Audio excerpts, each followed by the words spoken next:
நாங்க எல்லாருமே இங்க போன வருஷம் போராட்டம் பண்ண தூய்மை பணியாளர் தான். அப்ப எங்களுக்கு இப்ப இருக்க சிஎம் ஆதரவு கொடுத்தாரு. ஆனா இப்ப அவர் ஆட்சிக்கு இன்னும் எங்களுக்கு ஒண்ணுமே சொல்லல. நாங்க எல்லாருமே அவரை பாக்கணும், எங்களோட வாழ்வாதாரத்துக்காக அவரை பாக்கணும், எங்களுக்கு சீக்கிரமா பணி நிரந்தரம் அவர் தரணும். எங்களுக்கு மாதவிடாய் விடுப்பு இல்ல, அதே மாதிரி சுத்தமா மகப்பேறு விடுப்பும் இல்ல, எங்களுக்கு சாப்பாடு வேண்டாம்னு சொன்னோம். அதுக்கு நாங்க சொன்ன கோரிக்கை எதுக்குமே இன்னும் எங்களுக்கு முழு தீர்வு வரல. எங்களுக்கு உண்டான தீர்வு வரணும். நாங்க சிஎம் சார பாக்கணும், அவர் எங்க மொத்த தூய்மை பணியாளரையும் அவர் பாக்கணும்னு நாங்க கேக்குறோம். அதான் எங்க கோரிக்கை. அதே கோரிக்கை தான் வச்சுன்னு இருக்கோம் நாங்க. ஆனா எந்த ஆட்சியிலுமே எங்களுக்கு உண்டான பதில் வரல. எங்களுக்கு எப்போ பணி நிரந்தரம் வேணும், அப்புறம் மாதவிடாய் விடுப்பு வேணும், மகப்பேறு விடுப்பு வேணும், வார விடுப்பு வேணும், எங்களுக்கு சாப்பாடு வேணாம், எங்களுக்கு சம்பள உயர்வு வேணும், எங்களுக்கு சுத்தமா பாத்ரூம் எதுவுமே கிடையாது. அதுவும் வேணும் எங்களுக்கு. எங்க யூனியனுக்கு ஒரு யூனியன் ஆபீஸ் இங்க ரிப்பன் பில்டிங்ல வேணும். இன்னையோட 6 நாளா இருக்கு. அரசு துறையில எங்களை நேத்து அமைச்சர் சந்திச்சாரு, அமைச்சர் மோகன் சந்திச்சாரு, ராஜ்மோகன். ஆனா ஒரு பேச்சு இன்னும் எங்களுக்கு சரியான பதில் இல்ல. நாங்க முதலமைச்சரை பார்த்து நாங்க சொல்றோம் அப்படின்னு சொல்லிருக்காங்க, அவர்கிட்ட பேசிட்டு சொல்றோம் அப்படின்னு சொன்னாங்க. ஆனா இன்னும் சரியான பதில் எங்களுக்கு வரல. ஆனா அவர் பதில் கொடுக்கற வரைக்கும், எங்களை சிஎம் சார் பாக்குற வரைக்கும் எங்க போராட்டம் தொடரும். என் பேரு மகாலட்சுமி, நான் 8வது மண்டலத்துல 102வது வார்டுல வேலை செய்யறேன்.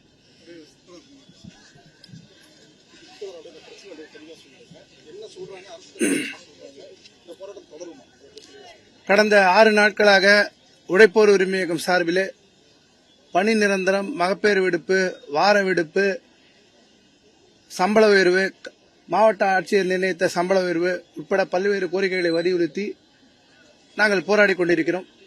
இந்த நேரத்தில் காவல்துறை ரொம்ப அராஜகமான முறையில், ரவுடித்தனமான முறையில் தொடர்ந்து செயல்பட்டு வர்றாங்க. அவங்க எங்களுக்கு ஜனநாயக முறையில் போராடுவதற்கு செய்ய விடுறதில்லை. 2 மணி நேரம் பெண் தூய்மை பணியாளர்கள் சிறுநீர் கழிக்க விடாம வண்டியிலே தண்ணி கொடுக்காம வச்சிருந்த வேலையும் காவல்துறை பண்ணாங்க. அமைச்சர் எங்க கூட பேச்சுவார்த்தை நடத்திட்டே இருக்கும்போது இன்னொரு பக்கம் 4ஆம் மண்டல கேட்டை மூடி எங்க தோழ தரன்னு இழுத்து பெண் தூய்மை பணியாளர்கள் இழுத்து கைது செஞ்சிருக்காங்க. பெண் தூய்மை பணியாளருக்கு இருக்கிற இடத்துல ஆண் காவலரை அன்யூனிஃபார்ம்ல வச்சு வம்பு இழுக்கிறதுக்காக போட்டிருக்காங்க. இப்ப கூட பாத்தீங்கன்னா நாங்க மாநகராட்சிக்குள்ள ஆர்ப்பாட்டம் நடத்தணும் கேட்கிறோம், போராட்டம் நடத்தணும்னு இந்த காவல்துறை போட்டு இப்படி மிரட்டுறாங்க. இவ்வளவு பேர் இந்த பெண் தூய்மை பணியாளருக்கு எதிராக அவங்க வீரத்தை காட்டுறதுக்கு இங்க வந்திருக்காங்க. அங்க வேற ஒரு இடம் தான், ஓரமான இடம் தான் கொடுப்போம்னு சொல்லி நடத்துறாங்க. இதெல்லாம் காவல்துறை இந்த மாதிரி பண்ணக்கூடிய அநியாயத்தெல்லாம் நாங்க நேத்தே அமைச்சர், மரியாதைக்குரிய அமைச்சர் ராஜ்மோகன் அவர்கிட்ட சொன்னோம். பெண் தூய்மை பணியாளர் சொன்னாங்க, போன ஆட்சியிலும் இந்த ஆட்சியிலும் காவல்துறையில எந்த வேறுபாடும் இல்ல, 2 பேருமே ஒரே மாதிரி தான் இருக்காங்க. பெண்களுடைய உடம்புல கை கீறல் உட்பட, அடிச்சு இழுக்கிறது உட்பட இந்த மாதிரி விஷயங்கள் எல்லாமே காவல்துறை பண்றாங்க. ஒரே டைப் தான், ஒன்னும் பெரிய வித்தியாசம் இல்ல. ஆனா எங்களை மாதிரி எளிய மக்கள் போராடும் போது அடக்குமுறை செய்வதற்காக காவல்துறையில வர்றாங்க. இதுல இருக்கிற சில ஆய்வாளர்கள் தரங்கட்ட ஜென்மங்களை அப்படின்னு வேற திட்டது நடக்குது. இவங்களை பார்த்தா சாதி ரீதியான ஒரு ஆதிக்க மனப்பான்மை இந்த காவல்துறை அதிகாரிகிட்ட இருக்கு. இதை சொல்லியிருக்கோம். கமிஷனர் எங்களோட பேசினாங்க. நேற்று மினிஸ்டர் பேசியிருக்காங்க, ராஜ்மோகன் அவர்கள் பேசியிருக்காங்க. அவங்க நாங்க சில கோரிக்கைகள், உடனடி கோரிக்கைகள் மாதிரி ஏதாவது ஏத்துக்கிறதுக்கு ட்ரை பண்றோம், பணியந்திர கோரிக்கை மாத்ததெல்லாம் டைம் தேவைப்படும், நாங்க சிஎம் சந்திச்சுட்டு பேசுறோம் அப்படின்னு சொன்னாங்க. நீங்க சிஎம் சந்திச்சு பேசுற வரைக்கும் எங்க போராட்டம் தொடருங்க, நாங்க நிறுத்த மாட்டோம், போராட்டத்தை தொடருவோம்னு நினைச்சிருக்கோம். இன்னைக்கு 6வது நாளா இங்க கூடியிருக்கோம். இன்னும் நாளுக்கு நாள் கூட்டம் அதிகரிச்சுட்டு போவோம். இது வரைக்கும் வேலை நிறுத்த போராட்டம்லாம் நாங்க தனியா முடிவு எடுக்கல. அடுத்தடுத்த கட்டங்கள் நாளைக்கும் போராட்டம் நடக்கும். முதலமைச்சர் குறிப்பாக எங்களை சந்திக்க வேண்டும்ன்ற பிரதான கோரிக்கை, நாங்க வாங்கி இருக்கக்கூடிய கையெழுத்து படிவத்தெல்லாம் வாங்கணும்ன்றது.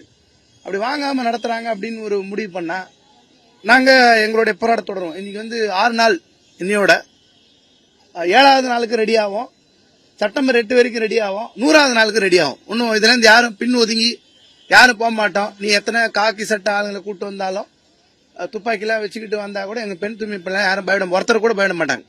நீ என்ன அடக்குமுறை பண்ணாலும் அதுக்குண்டான விளைவை கண்டிப்பா இந்த அரசு சந்திக்கும். ஒருவேளை எங்களை அப்படி மோசமா தான் நீங்க நடத்தணும் முடிவு பண்ணிட்டீங்கன்னா நடத்தணும். ஒரு மாநகராட்சி தூய்மை பணியாளருக்கு உங்களால மகப்பேறு விடுப்பு கொடுக்க முடியலன்னு சொன்னா நீங்க என்ன அக்கா, தங்கை, அம்மா, மத்தவங்க எல்லாம் நீங்க பாதுகாப்பு கொடுக்கணும்ன்றத பத்தி பேச போறீங்க. கழிப்பறை வசதி கூட இவங்களுக்கு இல்லைன்னு சொன்னா நீங்க என்ன மாதிரியான பாதுகாப்பு பத்தி பேச போறீங்க? நீங்க சொன்ன வாக்குறுதியை நீங்க நிறைவேற்ற மாட்டீங்கன்னு சொன்னா அவர் வந்து முதல்வர் குறிப்பா ஒன்று சொன்னாரு தேர்தலுக்கு முன்னாடி, நான் நடக்காத சொல்ல மாட்டேன், நான் நடக்கிறத மட்டும்தான் சொல்வேன் அப்படின்னு. இப்ப எஸ்திரி வாக்குறுதியின் படி 5 ஆண்டு பணி முடித்தல் பணியந்திரப்படுத்தணும். நாங்க திரும்பவும் கேட்கறது, உதவியாளருக்கு எம்எல்ஏ உதவியாளருக்கு 25,000 தூய்மை பணியாளர்களுக்கு மருத்துவ கழிவு, இறந்து போன மாடு, ஆடு, நாய், எலி, பூனை எல்லாத்தையும் கையில எடுத்து எல்லா குப்பையும் வாரி மருத்துவ கழிவு உட்பட சிரிஞ்சு இருக்கோ பாட்டில் இருக்கு எல்லாத்தையும் கையில குத்து வாங்கி மக்களை காப்பாற்றுவது நேரடியான மருத்துவர் தூய்மை பணியாளர் தான் நோயிலிருந்து. அதுக்கு பிறகுதான் நர்ஸு, டாக்டர் எல்லாமே வருவாங்க. அப்படி காப்பாத்துறவங்களுக்கு நீங்க இவ்வளவு கேவலமா மோசமா நீங்க நடத்துவீங்கன்னு முடிவு பண்ணா கலெக்டரேட் ஆஃப் பேஜஸ் கொடுக்க மாட்டேன்னு சொன்னீங்கன்னா அதை கேட்டு போறதுக்கு தூய்மை பணியா விட மாட்டோம். அது எந்த ஆட்சியா இருந்தாலும் நாங்க போராடணும்னு நினைக்கிறோம். முதல்வர் எங்களை சந்திக்கணும்ன்ற கோரிக்கை தொடரும்.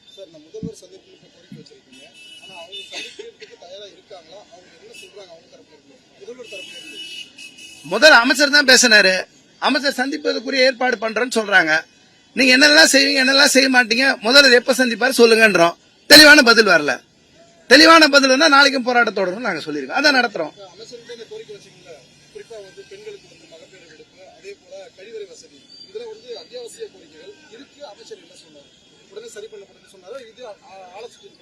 மகப்பேறு ரொம்ப அத்தியாவசியமானதுதான், தேவையானதுதான். நான் வந்து சிஎம் கிட்டையும் செக்ரட்டரி கிட்டையும் பேசுறேன்னு சொன்னாரு. எப்பயும் ஒண்ணு இருக்கு, யாரையும் பேசலாம், பரிசீலனை பண்ணலன்னு சொல்லலாம். முடிச்சாதானே முடிச்சது. நீங்க ஏதாவது கோரிக்கை ஏத்துக்கணும்னு சொன்னா தேர்தல் வாக்குறுதி படிதான் நிறைய வாக்குறுதி சொன்னாங்க. நான் வந்து திமுக மாதிரி எந்த பாகுபாடும் காட்ட மாட்டோம், நாங்க சொன்ன வாக்குறுதி நிறைய அப்படி இப்ப எதுவும் வரது இல்லைங்க. எல்லா பாதி தானே வருது. பேசுறேன்னு தான் சொல்லியிருக்காங்க. இன்னும் தெளிவான முடிவு எதுவும் வரல. அப்படிலாம் இல்லாத போது போராட்டத்தை எப்படி நிறுத்த முடியும்? எங்க போராட்டம் தொடரும். நாங்க அடுத்தடுத்த கட்டத்துக்கு நோக்கி போவோம். வந்து கடந்த ஆட்சியில வந்து நாங்க காலவரையற்ற உண்ணாநிலை போராட்டம் 57 நாள் நடத்திருக்கோம். கடல்ல போராட்டம், கூவத்துல போராட்டம், சுடுகாட்டுல போராட்டம் நடத்திருக்கோம். நாங்க அரசு வந்து பேசணும்னு விரும்புறோம், முதல்வர் தீர்வு காணணும்னு விரும்புறோம். அது அவங்க கையில தான் இருக்கு. நாங்க எந்த வகையான போராட்டத்தை கையில எடுக்கணும் அந்த வகையில தான் இருக்கு. இவ்வளவு போலீஸ் எதுக்கு? பெண் தூய்மை பணியா இவ்வளவு பேர் வந்து என்ன பண்ண போறாங்க? அவங்களை எதாவது பண்ண போறாங்களா?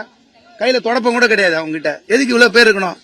நீங்க ஏதாவது பயமுத்துறதுக்கு வச்சு ஏதாவது பண்ணி செய்யணும்னு நினைச்சா எங்க பெண் தூய்மை பணியாள பாத்துப்பாங்க. ஆண் காவலரா இருக்கட்டும், யாரா இருக்கட்டும். முதல்வர் எப்ப அழைச்சி பேசுவார்னு வெயிட் பண்றோம். நீங்க அழைச்சி பேசாட்டி உங்களை பேச வைப்போம்.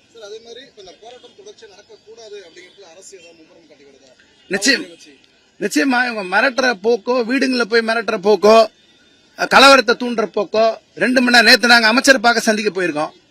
அந்த இடத்துல போலீஸ் வேன் வந்து நிறுத்தி வச்சு அவங்கள வந்து சிறை குற்றவாளிகள் போல, ஏதோ ஜாமீன்ல இருந்து வெளியே தப்பிச்சிருவாங்க போல 9 பெண் தூய்மை பணியாளர் வண்டியிலே வச்சிருக்காங்க. நாங்க இறக்கி விடுங்க, பேச்சுவார்த்தை வரணும், விட மாட்டேன்றாங்க. மேல இருந்து உத்தரவு வரணும். அப்புறம் நாங்க எங்க தரப்புல இருந்து பேச்சுவார்த்தையை புறக்கணிப்போம். நீங்க இறக்கி விடுங்க. ஏன்னா தண்ணி குடிக்கிறதுக்கு, சிறுநீர் கடிக்கிறது கூட விடாம பயமுறுத்தி வைக்கிறது. காவல்துறையோட எண்ணம் என்னன்னா, மிரட்டினா, பயமுறுத்தினா, அடிச்சா, உதச்சா போராட மாட்டாங்க. அதெல்லாம் வேற எங்கன்னா கும்பல்கிட்ட செல்லும். எங்க கும்பல்கிட்ட செல்லாது. நீ என்ன எது பண்ணாலும் அதுக்கு திருப்பி தக்க பதிலடி கொடுக்கிற கும்பல் நாங்க. எங்களுக்கு பணியந்திர கோரிக்கை, மகப்பேறு விடுப்பு, வார விடுமுறை உள்ளிட்ட அனைத்து கோரிக்கைகளும் இந்த அரசாங்கம் நிறைவேற்றும்.